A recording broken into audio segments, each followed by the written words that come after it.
오늘 이제 말씀은 성탄주일, 이제 10월 말 성탄주일을 준비하면서 대림절이라고 합니다. 이제 성탄주일 전 한 달 전부터, 4주 전부터 이제 주님 오심을 기다립니다. 이런 마음으로 이제 대림절이라는 게 절기인데, 오늘은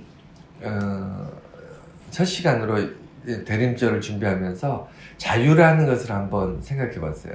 예수님께서 오셔서 요한복음에 기록된 말씀인데 주옥 같은 말씀을 하셨어요. 정말 그 어디에도 찾아볼 수 없는 정말 주옥 같은 말씀인데 뭐냐면, 물론 예수님 말씀이 다 위대한 말씀입니다. 근데 제 개인적으로 주옥 같다고 하는 거는 진리가 너를 자유케 하리라 라고 말씀하셨거든요.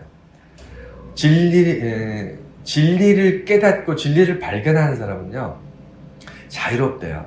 그런데 이거는 중요한 것은 뭐냐면, 진리를 깨달은 사람은 자유로운데 자유로운 사람이 다 진리를 깨달은 게 아니에요. 인간은 자유에 대한 욕망이 있습니다. 본능이 있어요. 본질적으로 자유를 추구합니다. 심지어는 그래서 오늘 주보에 기록되어 있는 내용도 보면 우리나라 헌법에도 자유가 보장되어 있습니다. 민주주의 모든 국가에서는요, 인간의 기본 권리에 반드시 자유가 들어가 있고요. 그 자유는 세부적으로 굉장히 다양한 부분에서 자유합니다. 인간은 어떤 말할 자유가 있고요. 자기 의사를 이렇게 사람들 앞에 이야기할 수 있고, 그 다음에 이렇게 선거권이 있고, 하여간 인간으로서 가지고 있어야 될 많은 자유들, 많은 어떤 기본 권리들이 헌법에 보장되어 있어요. 여러분, 제가 여러 번 말씀드렸지만 헌법은 법 정신입니다. 그 나라의 모든 법은 헌법의 정신을 가지고 만들어지게 돼 있어요. 그냥 생각나는 대로 막 만드는 게 그게 법이 아니에요. 법도 잘못 만들 수가 있지 않습니까? 악법을 만들 수가 있어요. 그래서 법을 만드는 사람들, 국회의원들이나 이런 사람이 법을 만들 때 반드시 지키는 게 뭐냐면 헌법 정신, 헌법은 이게 예를 들어 대한민국의 그 권력은 국민으로부터 나온다. 이 자체는 법이라고 할 수 없잖아요. 그러니까 내가 대한민국 주권의 대한민국의 권력의 중심이다. 내가 대한민국의 중심이다. 내가 일반 백성들이 대한민국의 어떤 권력의 핵심이다 라는 것은 우리가 다 알고 있지만, 헌법에 기록되어 있지만, 이것을 가지고 무엇을 법에 저촉이 되거나 이것을 잘못 했다고 해서 감옥에 가거나 이런 건 아닌데, 이 헌법 정신들, 헌법 조항들에 의해서 헌법에 위배되지 않는 범위에서 법을 만들고, 그 법에 의해서 우리가 구속력을 가져요. 그 법을 지켰느냐 지키지 않았느냐, 위반했느냐 법을 잘 위반하지 않았느냐에 따라서 우리는 제재를 받거나 아니면 그렇게 됩니다. 그만큼 헌법은 헌법 정신이라는 게 있는데, 법 정신이라는 게 있는데, 거기에 기본적인 것이 오늘 보면 자유. 인간은 자유를 누릴 자격이 있다는 거예요. 그게 인권이에요. 공산주의나 아니면 이 독재 국가에서는 일반인들에게는 자유를 주지 않습니다. 뭐만 이야기하냐면 복종하게, 그러니까 권력자나 아니면 법이라든가 어떤 조직에 복종하게끔만 강요해요. 우리나라도 한때 군부 독재 기간을 이렇게 지나왔는데, 독재 정권, 독재 국가라는 것은요, 그 겉모습이 아무리 민주주의적인 어떤 포장을 했을지라도 뭐가 없냐면 자유가 없습니다. 그래서 우리나라도 한 3, 40년, 5, 60년 전에는 이 정치하는 사람들에게 학생들이 그렇게 많이 이렇게 데모도 많이 하고, 그 다음에 저항도 많이 하고 이렇게 했었잖아요. 그게 뭐냐면 자유를 달라요. 자유. 우리에게 헌법에 보장된 자유를 우리에게 달라. 그래서 많이 이렇게 싸우기도 하고 그랬었는데, 지금도 전 세계 모든 나라는요, 이 자유를 얻기 위해서 권력을 쥔 자와 그 다음에 권력을 갖지 못한 사람들 사이에 끊임없이 이 권력 힘의 어떤 대립이 있습니다. 역사적으로도 그렇고. 자, 그러면 인간은 자유에 대한 본능과 욕망이 있는데 예수님께서는 주옥 같은 이 말씀을 하실 때 진리가 너희를 자유케 하리라. 여기 진리가 뭘까요? 우리가 그 도서관에 꽂혀 있는 법전이라든가 아니면 고대 인문학 역사서라든가 아니면 무슨 전통적인 수천 년 동안 내려왔던 이런 내용들이 진리일까요? 예수님께서 말씀하신 진리가 너희를 자유케 하리라. 여기서 예수님께서 말씀하신 진리는 뭘까요? 예. 아주 쉬운 얘기로 뭐냐면, 과학이 아니에요. 과학이 아닙니다. 과학은요, 끊임없이 바뀌어요. 새로운 학설이 나오고요, 새로운 것을 발견하고, 그래서 잘 알다시피, 수백 년 전만 해도, 지구가 가만히 있고 태양이 돈다 그러잖아요. 그리고, 우리가 알고 있는 많은 과학적인 지식들이 지구가 평탄하다 그랬고, 이게 또 지금 와서 생각하면 다 너무 웃기는 얘기고, 너무 당연하게 잘못된 얘기인데도 불구하고 수천 년 동안 사람들은 그렇게 믿었습니다. 태양이 지구를 돌고, 달이 지구를 돌고, 다 그렇게 믿었잖아요. 보이는 대로만. 근데 과학은 바뀝니다. 그래서 과학은 진리가 아니에요. 과학은 현상이에요.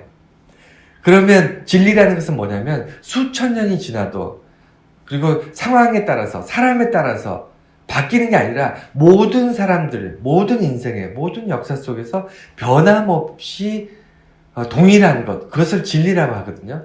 대표적인 진리가 뭘까요?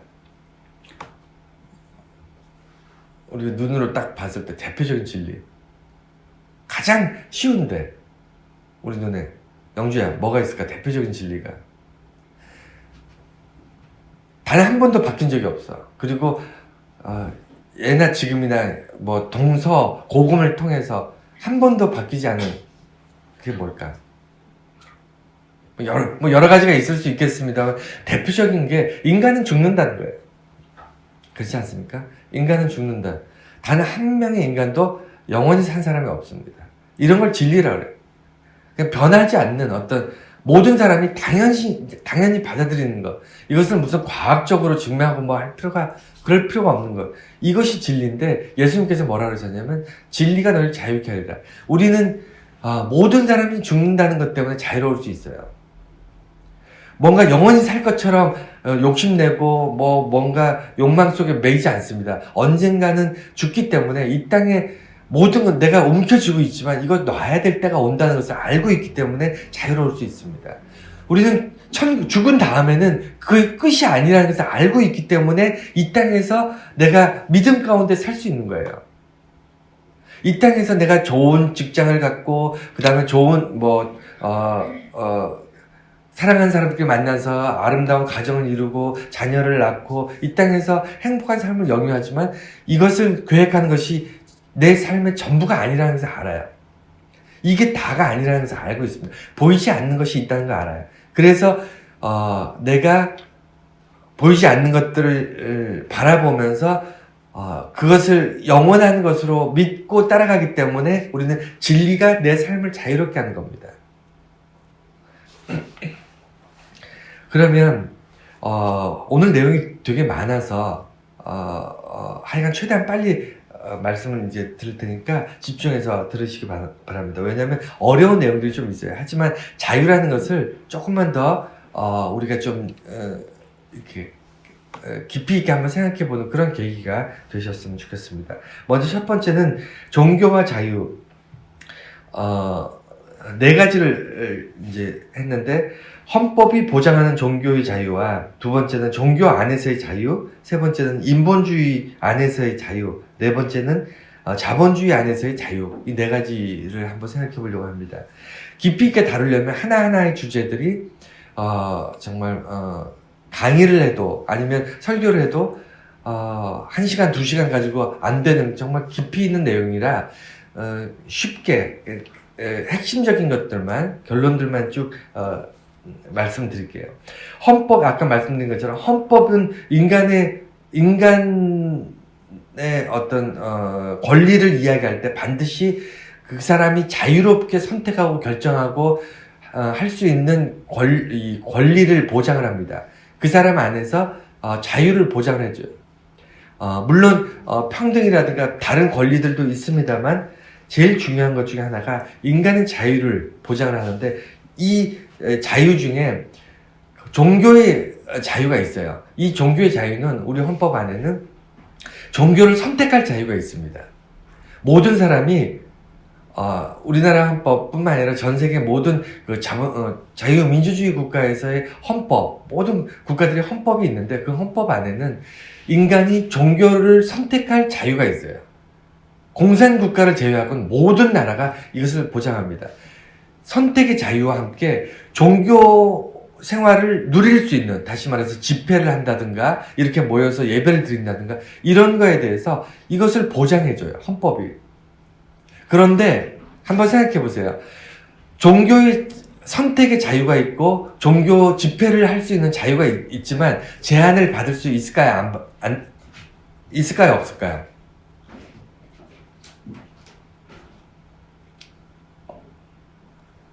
어떻게 생각하세요?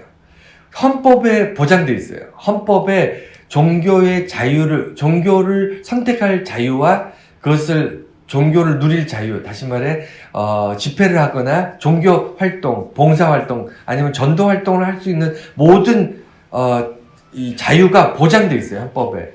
그런데도 이 자유를 제한할 수 있을까요, 없을까요? 상호야, 어떻게 생각하니? 없다고 생각하지. 나도 여태까지 없을 줄 알았거든. 그런데 코로나가 시작이 되니까 종교를 선택하고 종교 집회를 할 수 있는 헌법의 자유가 제한되더라고.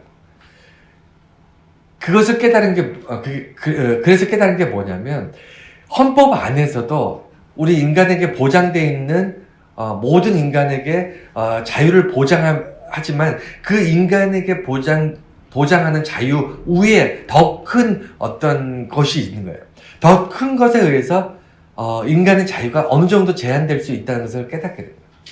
그 이유가 뭐냐면 여러 사람들한테 해를 끼치거나 종교라고 하는데 그것이 그 종교가 어떤 다중 여러 사람들에게 공격적인 아니면 어떤 테러를 한다든가 이런 종교는 국가적으로 이것을 막아야 되잖아요. 다른 사람들의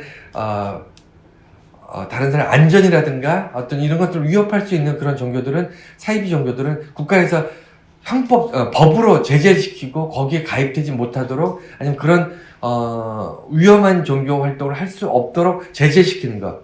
이것은 우리들에게 주어져 있는 종교의 자유 권한 위에서 작동하게 되어 있는데 이런 것들이 분명히 있다고. 우리 헌법, 제가 무슨 말씀 드리려고 하냐면, 헌법에 보장되어 있는 우리 자유의 어떤 권리라고 할지라도 그 위에 그 무엇인가에 의해서 제한될 수밖에 없다는 것. 이것을 기억해 주시고, 두 번째는 종교 안에서의 자유. 우리는 종교를 가지고 있습니다. 우리는 기독교, 예수를 믿는 종교지만, 다른 종교, 불교라든가, 아니면, 모슬렘이라든가 아니면 유교라든가 많은 세상의 종교들은 그 종교 안에서 자유를 누릴 수 있을까요? 종교적 자유를 그 안에서 누릴 수 있을까요? 어떻게 생각하세요? 세상의 대부분의 종교, 거의 대부분의 종교는요, 종교 활동은 제약을 가져요. 어떤 행동을 해야 되고요, 어떤 행동을 하지 말아야 되고 이런 율법들이 있습니다. 특히 고차원적인 종교들, 율법이 있고 법률이 있고 그 다음에 어떤 기록, 경전이 있는 그런 종교들을 고차원적 종교라고 하는데 대표적으로 기독교, 불교, 유교 이런 종교들은 경전이 있고 그 경전이나 법률이 있고 법률을 지켜야만 그 종교 생활을 잘 하고 있다고 평가되는 그런 종교들이 있거든요. 우리 주변에도 많이 있잖아요.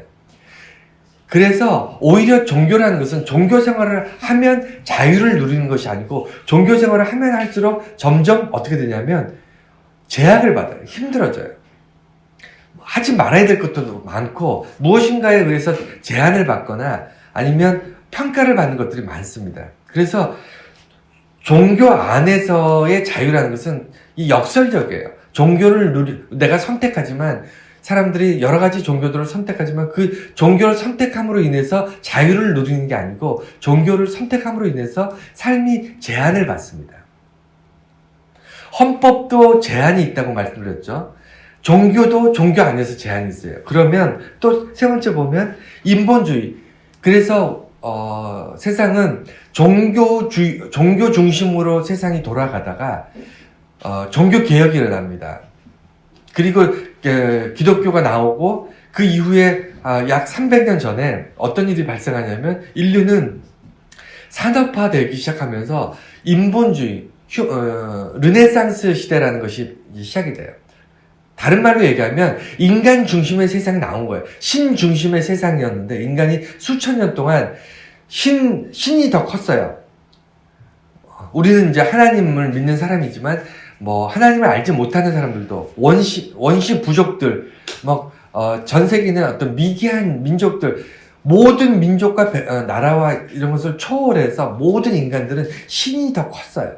그래서 신을 섬기고 신에 종속된 삶을 살았습니다. 그게 인류의 역사였어요. 그것이 뒤바뀐 게 불과 300년도 안 됩니다. 르네상스, 다시 말해서 인간이 중심이 된 세상이 시작이 되면서 그게 왜 시작이 됐냐면 너무 신 중심의 세상을 살다 보니까 인간이 누려야 될 기본 자유가 없어졌다는 거예요. 나는 자유롭게 살고 싶은데 태어날 때부터 죽을 때까지 온 사회가 신 중심의 사회가 되다 보니까 종교적인 법, 율법이라든가 아니면 종교 지도자들이 명령하는 어떤 것들을 그냥 태어날 때부터 자연스럽게 지키면서 살아야 돼. 그걸 지키지 않으면 종교 재판을 받는다거나 사회적으로 불이익을 받게 되는 그런 세상에서 태어난 거예요. 그러니까 사람들이 들고 일어났죠. 나는 이런 세상을 거부한다. 나는 인간으로서 내가 인간이 가질 수 있는 고유한 자유를 누리며 살고 싶다. 이것이 르네상스, 인간 중심의 사회를 태동시킨 계기였습니다. 그런데 이 인본주의적인 어떤 자유가 꽃피기 시작해서 온 세상이 지금은 당연히 인간의 어떤 자유가 너무 충만해서 심지어는 죄를 지은 사람들까지도 그 권리나 아니면 이런 것들이 굉장히 중요시되고 강조되고 있습니다. 심지어는 나쁜 짓을 했어도 누군가를 괴롭히고 누군가에게 인간이 다른 사람의 자유를 침해하고 다른 사람의 생명을 뺏어가는 그런 일들을 했음에도 불구하고 그런 큰 죄를 지었지만 그런 죄인조차도 인권과 자유와 어떤 이런 것들을 보장되는 그런 세상이 됐어요. 뭐 좋다 나쁘다를 떠나서 그런 세상, 인간이 한 번도 경험해보지 못한 인간 중심의 휴머니즘이 강조되는 그런 르네상스 세상을 살고 있음에도 불구하고 이것이 제한되는 세상입니다. 무엇 때문에 제한되냐면 인본주의적인 자유는 인간 대 인간, 다시 말해서 A라는 사람의 자유와 B라는 사람의 자유가 부딪힐 수 있어요. 부딪힐 수 있습니다. 어떤 면에서 그렇죠? 어떤 면에서 그렇습니까? 예를 들어 어떤 사람이 나는 사과를 먹고 싶어요. 근데 B라는 사람도 사과가 먹고 싶어. 그런데 사과가 2개 있으면 아무 문제가 없잖아요. 하나씩 먹으면 되니까. 내 자유, 사과를 먹고 싶다는 자유와 이것을 내가 선택하고 먹을 수 있는 어떤 모든 자유를 사과가 2개만 있어도 아무 문제가 없는데 꼭 이상하게 인간 사회는요. A라는 사람과 B라는 사람이 똑같이 사과를 먹고 싶은데 꼭 사과는 하나예요. 그게 참 아이러니한데 그 인간 사회는 꼭 그래요. 그래서 누군가는 먹고 누군가는 못 먹어요. 그게 인간 역사입니다. 그래서 그것 때문에 전쟁도 하고 싸움도 하고 그래서 전쟁의 역사가 인간의 역사가 되고 참 아이러니한데 그래서 개인의 인간 휴머니즘 인간의 자유가 중요시 되지만 인간의 자유와 또 다른 인간의 자유가 충돌할 때 여기서 인간이 자기 고유한 인간이 누릴 수 있는 자유가 제한이 되기 시작해요. 그래서 어떻게 얘기하냐면 인간은 자유도 있지만 평등도 있다. 평등할 권리도 있다. 두 개가 상반돼 있어요. 평등하기 위해서는 어떤 사람의 자유가 제한됩니다. 그래서 인본주의 세상의 자유도 완전하지 않아요. 네 번째, 자본주의. 이건 뭐 당연한 겁니다. 최근에 들어서 자본주의 세상은요, 더 최근이에요. 한 100년도 안 됐어요. 자본주의가 뭐죠? 자본주의. 여러분, 무엇인가 살 때요, 무엇인가 살 때 지불하는 코스트, 어떤 대가를 지불하고 무엇을 맛 교환하잖아요. 인간은 수천 년 동안 물물 교환했습니다. 예를 들어, 쌀을 사고 싶을 때 내가 가지고 있는, 예를 들어 나는 어부다. 물고기를 잡는다 그러면 밥을 먹고 싶다, 쌀을 먹고 싶다 그러면 쌀을 사면서 내가 잡은 물고기를 줬어요. 물물 교환을 했던 게 수천 년 동안 인간들의 방식이었습니다. 가장 어떻게 보면 정확하죠. 가장 어떻게 보면 확실합니다. 물건과 물건을 맞교환하니까 서로 필요한 것들을. 그런데 어느 순간 이래서 보관의 문제라든가 아니면 가치 문제들이 이게 상충되면서 화폐라는 것이 만들어지고 화폐로 물물 교환하면서 부가 상상을 초월하게 쌓이기 시작한 거예요. 화폐는 쌓아둘 수가 있잖아요. 물물 교환할 때 내가 생선을 잡으면 그 생선은 바로 먹지 않으면 썩어서 버려야 됩니다. 그러니까 내가 가지고 있는 교환의 가치와 다른 사람이 가지고 있는 교환의 가치가 물질 대 물질이기 때문에 무한정 쌓아놓을 수가 없었어요. 그러니까 바로바로 교환하고 그래서 부가 엄청나게 축적되지 않았습니다. 그런데 이 화폐가 생기면서 부가 이제 쌓이게 됐는데 자본주의라는 것은 뭐냐면 내가 무엇인가를 살 때 지불하는 것이 자본이라는 거예요. 다시 말해서 돈이 있으면 뭐든지 다 살 수 있는 게 자본주의예요. 그러니까 자본주의 되게 무서운 겁니다. 심지어는 사람의 목숨까지도 돈으로 사요. 우리는 팔 수 없는 것, 도저히 살 수 없는 것. 옛날 같으면 물물 교환일 때 다른 사람의 목숨을 내가 살 수 없습니다. 왜냐하면 내 목숨을 내놔야 다른 사람의 목숨을 살 수 있으니까 사실 1대1의 가치 비에서는 이게 불가능한데요. 자본주의, 다시 말해서 화폐가 만들어지고 돈이라는 게 무한대로 쌓아놓을 수 있는 어떤 이 자본의 힘이 생기기 시작하면서 이 자본으로 못 사는 것이 없는 거예요. 심지어는 자본으로 전쟁도 하고요. 전쟁이라는 것은 생명 대 생명이 싸우는 거잖아요. 죽고 죽이는 싸움이잖아요. 이런 것들을 자본의 힘이 가능하게 합니다. 그런데 자본주의 안에서 자유를 우리가 누린다는 것은 뭐냐면 돈이 있으면 내 돈으로 내가 마음대로 살 수 있다. 이런 거거든요. 그런데 자본으로 살 수 없는, 내가 돈이 많지만 내가 가진 돈으로 내 마음대로 살 수 있는데 살지 못하는 제한이 있어요. 사지 못하는 제한이 있습니다. 뭐가 있을까요? 돈이 아무리 많아도 우리는 핵무기 이런 거 못 삽니다. 돈이 아무리 많아도. 삼성 이재용 부회장이죠. 회장인가요, 지금? 돈이 아무리 많아도 핵무기 못 사요. 못 삽니다.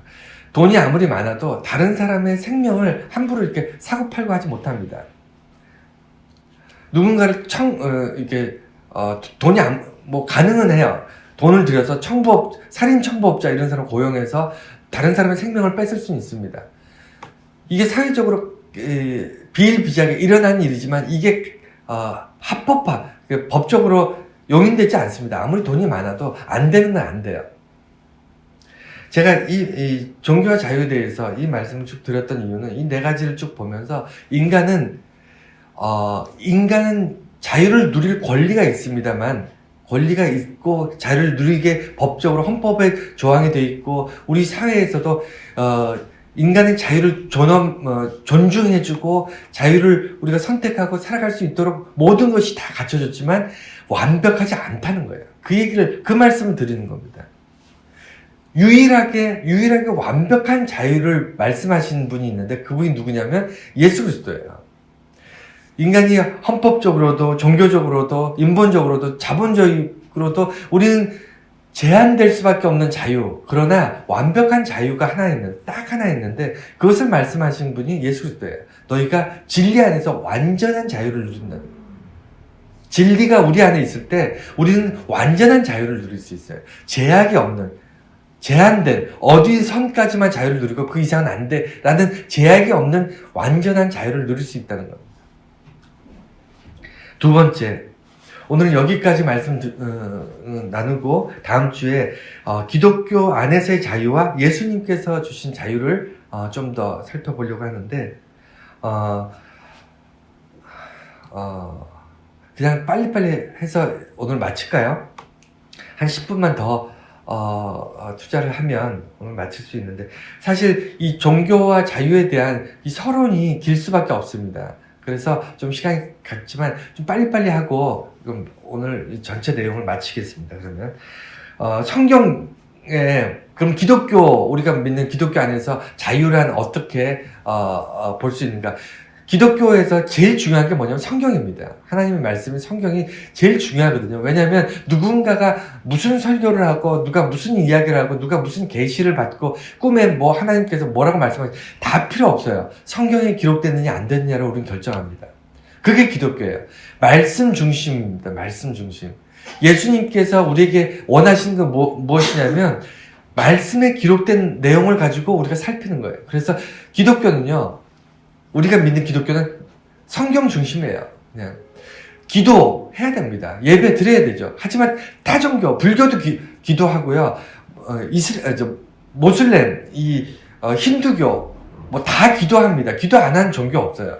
그런데 우리가 기독교의 정말 중요한 것은 뭐냐면 이 말씀이 있다는 거거든요. 하나님의 말씀을 우리가 들고 있다는 건데, 그래서 성경 말씀 안에서 우리가 어떻게 선택하고 결정할 것인가, 이게 중요한데, 그래서 자유라는 것을 우리가 고민하는데, 오늘 말씀 속에서 자유라는 것을 생각할 때 반드시 들여다봐야 될 게 뭐냐면 성경에서 자유를 어떻게 말씀하고 있는가, 성경에서 어떻게 기록하고 있는가, 이것을 살펴봐야 돼요. 그래서 오늘 말씀을 보면 구약과 신약에서 크게 구약과 신약에서 자유를 어떻게 바라보고 있는가를 한번 봐야 됩니다. 기독교, 우리가 지금 종교적인, 다시 말해서 기독교 안에서 자유를 말할 때 첫 단추가 뭐냐면 말씀 안에서 어떻게 기록되어 있는가. 구약에 있는 구약의 자유, 구약 성경에는 자유를 어떻게 기록하고 있는가. 사실은 생각보다 많지 않아요. 성경 전체에서 자유라는 단어, 우리가 우리가 일반적으로 말하는 자유롭다. 내가 뭔가 다른 사람의 눈치나 제약을 받지 않고 편하게 아주 부담 없이 선택할 수 있는 그리고 누릴 수 있는 그런 자유라는 것이 성경 자체에 60회 전후밖에 안 나옵니다. 그리고 그것도 구약에는 열 몇 번밖에 안 나와요. 20번이 안 됩니다. 대부분 이제 신약 쪽에서 나오고, 구약은 자유라는 말 자체가 별로 없어요. 기록 자체가 없습니다. 그나마도 어디에 많이 나오냐면 에스겔서나 아니면 예레미야 같이 이스라엘이 바벨론 포로로 잡혀가죠. 나라가 망합니다. 그랬다가 다시 이제 이스라엘로 돌아와서 재건을 하게 되는데, 이런 과정 속에서 이스라엘 민족이 바벨론 포로로 잡혀갔을 때 선지자들을 통해서 하나님께서 선포하는 거예요. 이스라엘에 너희들은 다시 자유를 얻게 될 것이다. 나라가 망했지만 영원히 망한 채로 끝나버리는 것이 아니고 다시 하나님께서 이 백성들을 본토 이스라엘로 보내서 다시 하나님의 나라를 세울 것이다. 이런 내용들 속에 자유라는 말들이 조금 나오고요. 구약 전체에서는 자유라는 말 자체가 안 나와요. 그러면 왜 자유란 말이 나타나지 않을까요? 구약의 이스라엘 민족들에게는 왜 자유가 필요 없었을까요? 자유란 말이 중요하지 않았을까요? 여러분 어떻게 생각하십니까? 이스라엘 백성들이 자유가 필요하지 않았기 때문에 자유란 말이 없었던 게 아니고요. 이 사람들은 아까 말씀드린 것처럼 태어날 때부터 죽을 때까지 그냥 종교 중심의 세상에 태어나서 종교 중심의 세상을 살다가 종교 중심의 세상에서 죽는 거예요. 그러니까 태어나는 순간부터 자유를 누리고 내가 하나님을 믿을 자유와 믿지 않을 자유가 있다. 이게 말도 안 되는 거예요. 상상할 수 없는 겁니다. 그냥 누구나가 그냥 태어나는 순간부터 하나님을 믿어야 되고요. 그 다음에 바리새인들이나 이런 사람들이 정해놓은 어떤 율법을 지켜야 되고요. 하루에 몇 번씩 성전에 나가서 제사를 지내야 되고요. 1년에 한 번씩 뭐 예루살렘 방문을 해야 되고 그냥 정해진 어떤 규칙대로 살 수밖에 없는 거예요. 그 안에서 자유라는 게 있을 수가 없어요. 자유라는 것은 다른 말로 구약에서 자유라는 것을 이야기하면요, 종교를 버리는 것처럼 마치 하나님을 버리는 것처럼 인식이 되어 있기 때문에 자유란 말은 상상할 수도 없었습니다.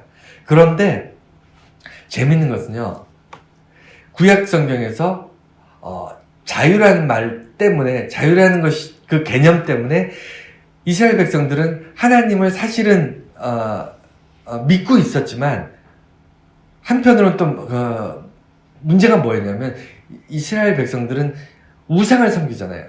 우상을 이것을 사실은 이 자유라는 것을 선포하고 그 다음에 너희가 하나님을 믿을 자유와 믿지 않을 자유가 있다. 하나님 믿은 백성들은 이스라엘 백성이 될 것이요, 하나님을 믿지 않는 자들은 이방인이 될 것이다 라고 자유라는 개념이 딱 명시가 됐으면 오히려 이스라엘 백성들이 하나님을 잘 믿었을 거예요. 왜냐하면 하나님을 선택할 자유가 있기 때문에. 그런데 그렇지 않기 때문에 오히려 이스라엘 백성들은 우상을 섬긴다든가 하나님을 떠나고 배신했던 것들을 우리가 구약성경에서 면밀히 읽어보면 여러분들 발견할 수 있어요.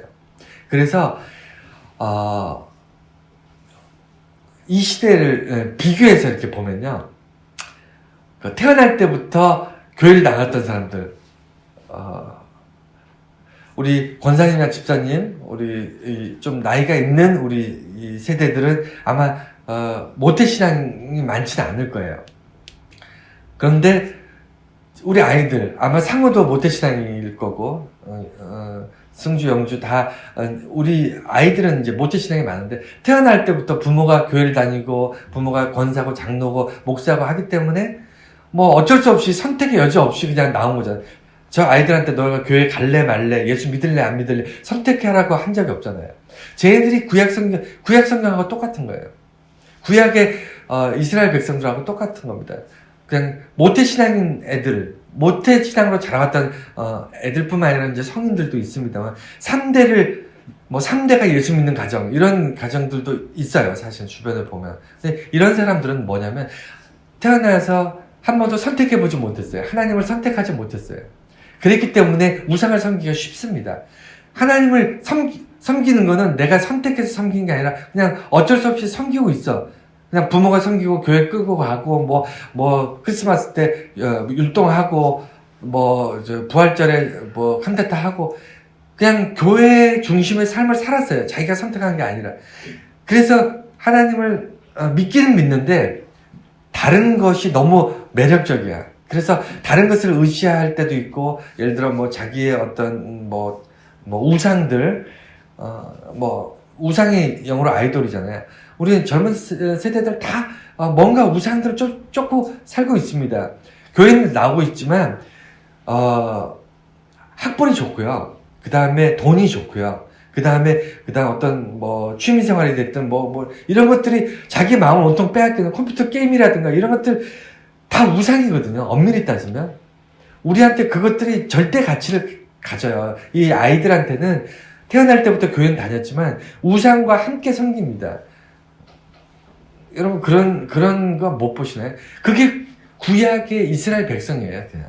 근데 오히려 모태신앙이었던 애들에게 중간에 한 번 정도는 너가 교회를 이제는 다녀도 좋고 안 다녀도 좋는데 너가 선택해라. 하나님을 선택하고 하나님 백성이 될 것이냐, 아니면 하나님을 떠나서 세상 속에서 너가 우상을 쫓아, 아니면 타종교, 아니면 믿음을 버리고 그냥 살 것인가. 네가 선택해라. 그것이 너에게 그것을 너에게 자유롭게 선택할 권리를 주겠다. 만약에 그렇게 한다면 그러면 또 얘기가 좀 달라질 것 같아요. 뭐 하여간 이런 위험한 일들을 꼭 해야 되는가 이런 생각들도 하는데, 뭐 하여간 그래서 이스라엘 백성들 구약은 그런 어떤 종교 안에서 자유에 문제가 있었다는 거. 그럼 신약을 한번 생각해 볼게요. 신약 성경에서는 자유라는 단어가 꽤 많이 나옵니다. 비교적 많이 나오는데 복음서 안에서 자유보다는, 그러니까 예수님께서 자유를 얘기하신 것들도 있습니다. 근데 뭐 아까 설교 서두에 말씀드린 것처럼 예수님께서 말씀하신 자유에 대해서는 정말 최고의 말씀, 진리가 너희를 자유케 하리라. 이 말씀은 끝났어요. 이 말씀 하나로 예수님께서 우리들에게 자유가 무엇인지, 자유를 어떻게 누리고 살고 예수 믿는 사람들, 그리스도인들에게 자유란 무엇인지에 대해서 예수님께서 이 한 말씀으로 끝내버렸어요. 진리가 너희를 자유케 하리라. 그리고 나서 신약 성경에서 자유가 많이 나오는 이유는 어디서 나오냐면 초대교회에서 바울에 의해서라든가 서신서에 많이 나옵니다. 왜 그러냐면 사람들이 예수를 믿고 교회를 다니고 종교 생활을 하는데 자유롭지 않은 거예요. 뭐로부터 자유롭지 못하죠? 그러니까 구약 성경에서의 자유는 사람들이 자유를 누리지 못했기 때문에 자유를 몰라서 우상 숭배를 한다든가 잘못된 길로 가는데, 그러니까 구약 성경에서 이스라엘 백성들한테 자유를 줬으면 내가 하나님이나 우상 둘 중 하나 선택할 수 있는 그런 자유를 가졌을 텐데, 그러면 아마 99%는 하나님을 선택했을 거예요. 우상을 버렸을 거예요. 그런데 신약 성경에서는 자유롭지 못한 거예요. 그러니까 자유를 알지 못했던 구약과 다르게 신약 성경에서는 자유를 누리지 못했습니다. 왜 그랬냐면 교회를 다니고 내가 예수를 믿고 내가 믿음의 선택, 예수를 선택했어요. 그건 종교적 선택의 자유였습니다. 그런데 그 안에서 뭐였냐면 교회에서 가르치는, 예수를 믿고 교회에 나갔는데 교회에서 뭘 가르쳤냐면 율법을 가르친 거예요. 사람들이 예수는 믿지만 율법을 지켜야만 천국에 갈 수 있고 구원받을 수 있다라고 얘기한 거예요. 그래서 율법으로부터 자유하지 못했어요. 그래서 끊임없이 성경에는 신약에서는 율법에 대해서 기록합니다. 율법에 대해 자유해야 된다. 율법에 대해서 우리가 그래서 오늘날 여기까지밖에 오늘 설교를 못하겠네요. 기독교와 자유, 예수님의 자유는 다음 시간에 하겠습니다. 결론을 내려야 될 것 같아서 오늘 말씀은 여기까지만 하겠습니다.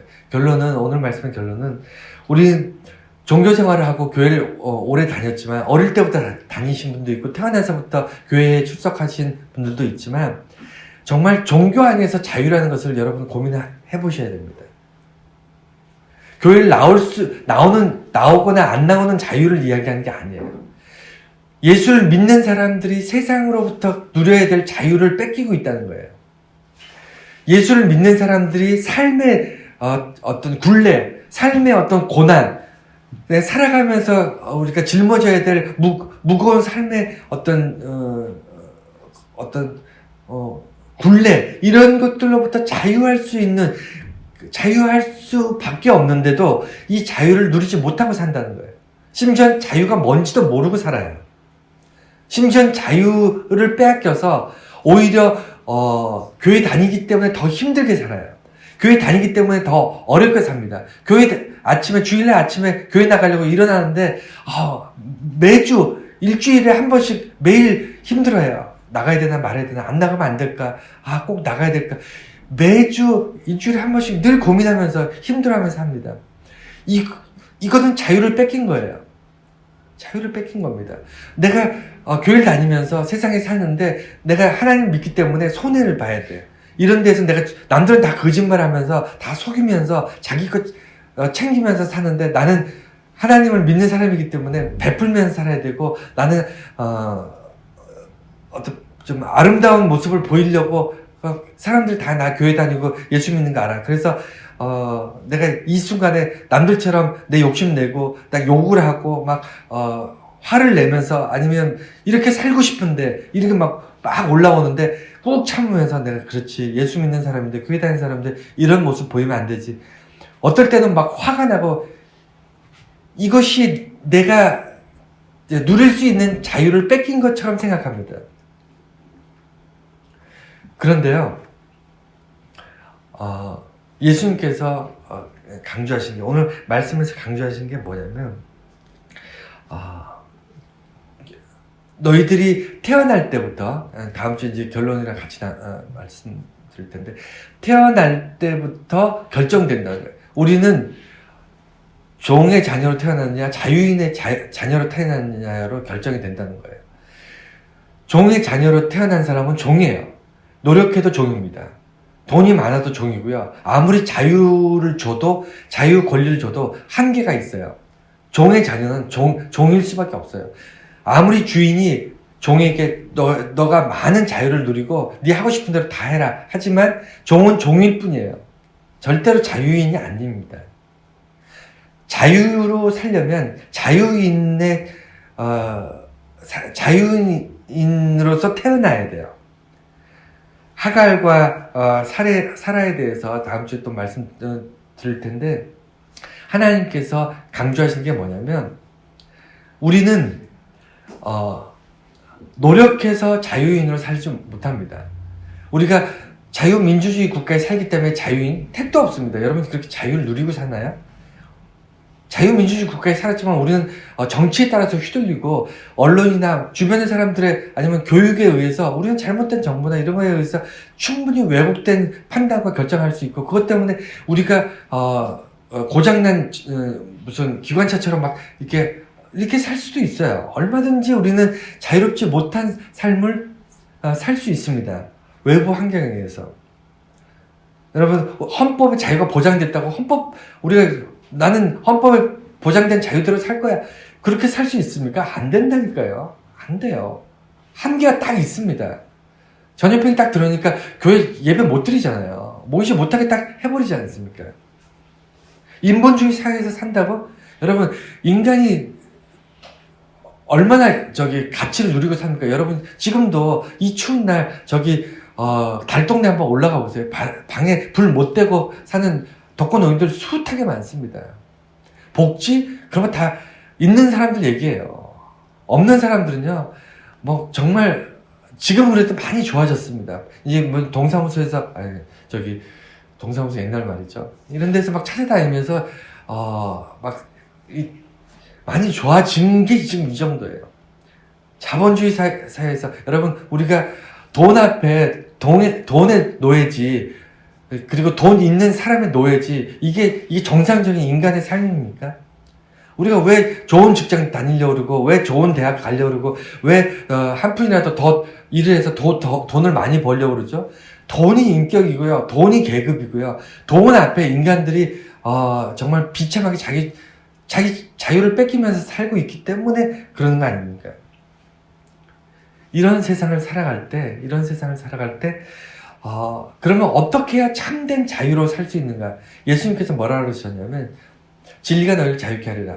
그 진리는 예수 그리스도가 구원이시라는 거고, 예수 십자가를 믿는 것이 진리라는 건데, 그게 뭐냐면, 예수님이 종의 자녀로 태어난 나, 평생 이 땅에서 종으로 살 수밖에 없고, 자유를 부르짖고 데모를 하든 무슨 뭘 하든 구테타를 해도 도저히 나는 완전한 자유를 누릴 수 없는, 제한된 자유를 누릴 수밖에 없는 이 존재가, 그래서 종의 자유를 보장받은 종으로 살아가던 우리가 죽어야만 이제 자유로운 사람으로 다시 살아갈 수 있는데, 거듭나야만, 자유인으로 태어나야만 자유를 누릴 수 있는데, 우리는 죽을 수 없잖아요. 우리는 죽을 수 없잖아요. 죽어야 다시 태어나니까. 여러분 다 죽을 거예요. 자유를 누리기 위해서, 자유인으로 살기 위해서 죽을 수 있습니까? 못 죽잖아요. 그래서 예수님이 대신 죽은 거예요. 그게 십자가입니다. 그래서 예수 안에 진리가 너희를 자유케 하는 거예요. 예수가 나를 위해 대신 죽었기 때문에 우리는 다시 태어났는데, 그게 누구냐면 자유인의 자녀로 태어난 거예요. 하나님의 자녀로 태어난 겁니다. 악한 사람, 사탄의 자녀로 이 땅에 태어났지만, 우리가 육체의 자녀로 태어났지만, 육체의 자녀가 예수를 믿고 예수가 나를 위해 대신 죽음으로 인해서 어떻게 되냐면 자유인으로 다시 태어난 거예요. 자유인으로 다시 태어나서 이제는 내 자유를 누구도 뺏을 수 없어요. 왜냐하면 자유인으로 태어났으니까. 신분 자체가 자유인이기 때문에 자유를 누리는 거예요. 누가 나에게 자유를 줬기 때문에 자유를 누리는 게 아니에요. 태어날 때부터 자유인이 아니었지만 누군가가 나에게 너 자유롭게 살아라 해서 자유인이 아니고요. 태어날 때부터 자유인으로 이제 태어난 겁니다. 거듭 태어난 것이. 이거를 해주기 위해서 예수님께서 이 땅에 오셨고 나를 위해서 대신 죽으셨어요. 대신 죽으셨기 때문에 내가 다시 예수 안에서 다시 자유인으로 태어난 겁니다. 진리가 너희를 자유케 하리라. 이거 누리며 사는 게 그리스도인이에요. 누가 뭐라 해도 내게 주신 예수님으로부터 받은 이 자유는 누구도 뺏을 수 없다. 이걸 누리며 사는 건데 이걸 모른다는 거죠. 교회 다니는 사람이, 예수 믿는 사람이 이걸 누리지 못해요. 뭔가 잡혀있어. 그냥 교회 다니는데 종교적 자유, 그러니까 다시 말해서 제한적 자유, 아니면 인본적 자유, 뭐 이런 제한적 자유 속에서 다 살고 있습니다. 교회 다니는 사람들도. 그러지 말자는 거예요. 다음 주에 이거 조금 더 보충해서 오늘은 말씀 못 드리고 서론 위주로 이제 말씀드렸는데, 다음 주에 좀 더 깊이 있게 말씀 보도록 하겠습니다.